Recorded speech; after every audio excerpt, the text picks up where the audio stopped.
नमस्कार दोस्तों। आज के टाइम में कुछ बच्चों को शिक्षा इतनी आसानी से मिल रही है कि वो इसका महत्व ही नहीं जानते, पर उन्हें पूछना चाहिए जिन्हें शिक्षा पाने के लिए कतरा कतरा संघर्ष करना पड़ता है।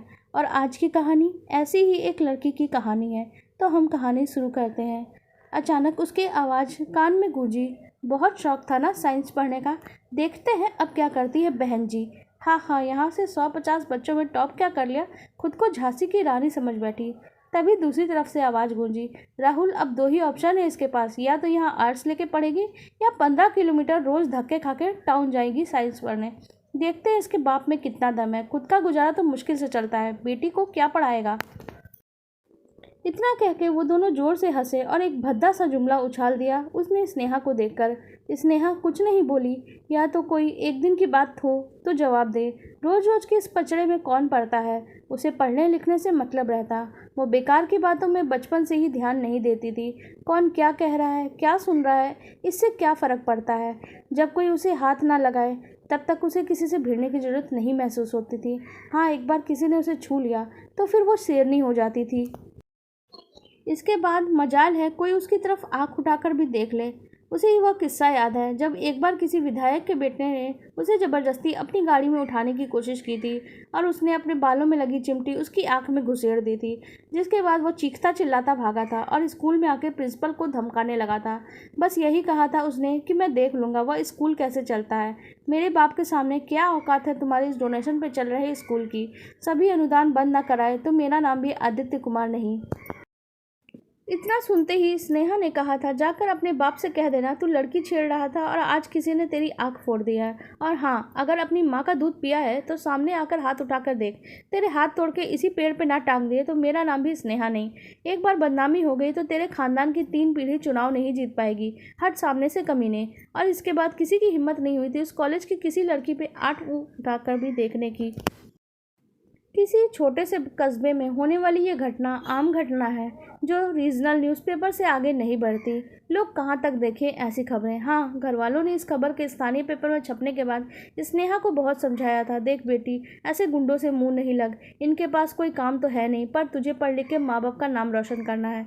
पर शायद स्नेहा की समझ में आ गई थी उस दिन के बाद कमेंट्स आदि पे ध्यान देना उसने छोड़कर ऐसे लोगों के पढ़ाई के बल पर अपने मात देने का फैसला कर लिया था। आज जब उसने स्कूल में टॉप किया तो वही आदित्य उसे धमकी देने आया था, क्योंकि आज उसका नाम पेपर में बड़ी इज्जत के साथ छपा था। शाम को जब वो घर लौटी तो सुबह की बातों से उसका मन भारी था।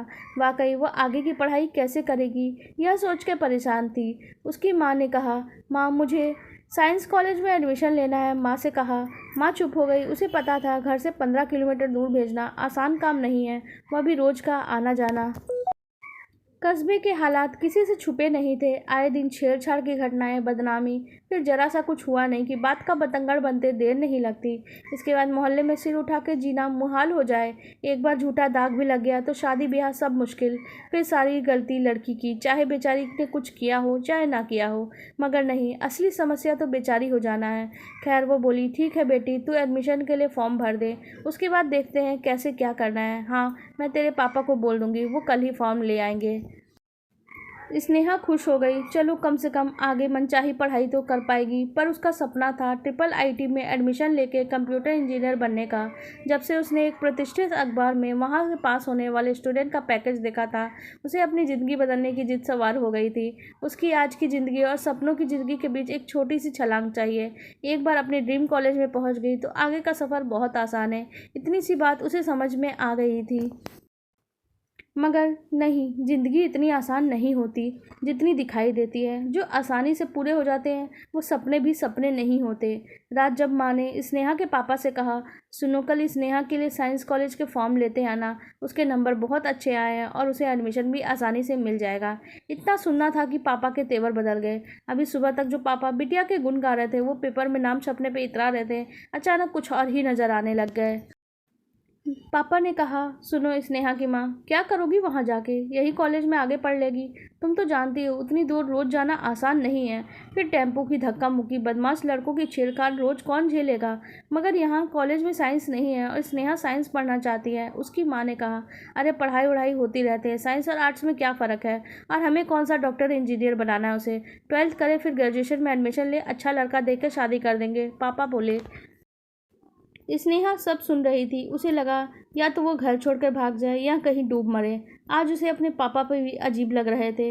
वह सोचने लगी, इंसान इतना कमज़ोर कैसे हो सकता है। तभी माँ बोली, सुनो जी, वो साइंस पढ़ना चाहती है तो हम उसके अपनी मर्जी कैसे थोप सकते हैं?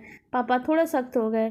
तुम जानती हो इसके आगे का रास्ता क्या है? वो 12वीं करेगी, फिर कोचिंग, तब मेडिकल या इंजीनियरिंग का एंट्रेंस टेस्ट देगी। उसके बाद इंजीनियरिंग कॉलेज में एडमिशन होगा। कोचिंग से लेकर इंजीनियरिंग तक का खर्च कम से कम 15 लाख बैठता है। इंजीनियरिंग तक का खर्चा कम से कम 15 लाख बैठता है। कहाँ से करेंगे हम इतना खर्चा? और फिर इतने पैसे में तो उसकी शादी की आधी तैयारी भी हो जाएगी। इतना ही है तो उसे आईएएस की तैयारी के लिए कह दो। सिंपल ग्रेजुएशन करके सिविल सर्विस का एग्ज़ाम दे दे।